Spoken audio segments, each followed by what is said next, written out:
বন্ধুরা, আপনারা সবাই কেমন আছেন? আপনারা কেমনভাবে পুজো কাটালেন আমাকে অবশ্যই জানাবেন। তো দশমীর দিন সকালবেলা আমরা সপরিবারে বেরিয়ে পড়েছিলাম নৈহাটির বড়মা দর্শনের উদ্দেশ্যে। দেখতেই পাচ্ছেন আমার বাড়ির সামনে এসে গাড়ি এসে গেছিলো এবং জগদীশপুর থেকে আমার মা এবং বাপিও গাড়িতে উঠে পড়েছিল। বেলঘরিয়া এক্সপ্রেস থেকে কল্যাণী এক্সপ্রেস হয়ে আমরা পৌঁছে গেছিলাম নৈহাটিতে। সেখানে পৌঁছে আমরা গাড়িকে পার্কিং করতে গিয়ে জুতো রেখে পুজো দেওয়ার ডালি নিয়ে লাইনে দাঁড়িয়ে পড়েছিলাম। ধীরে ধীরে আমরা প্রধান মন্দিরের দিকে অগ্রসর হলাম। ভেতরে গিয়ে দেখি লাইনকে 4টে রেলিংয়ে পাশ দিয়ে ঘুরিয়ে ঘুরিয়ে প্রধান গর্ভগৃহে প্রবেশ করাচ্ছে।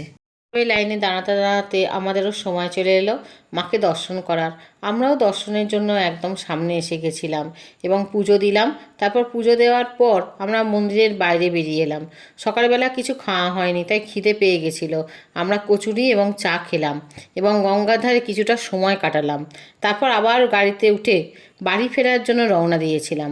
ফেরার পথে ডানকুনি কিচিংয়ে ঢুকে আমাদের মধ্যাহ্নভোজ সেরে ফেলেছিলাম।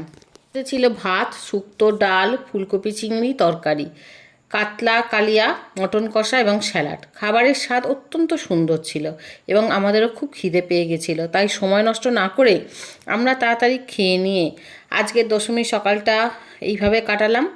ভিডিওটা কেমন হয়েছে অবশ্যই জানাবেন। আবার দেখা হবে পরের একটি ব্লগে। টাটা।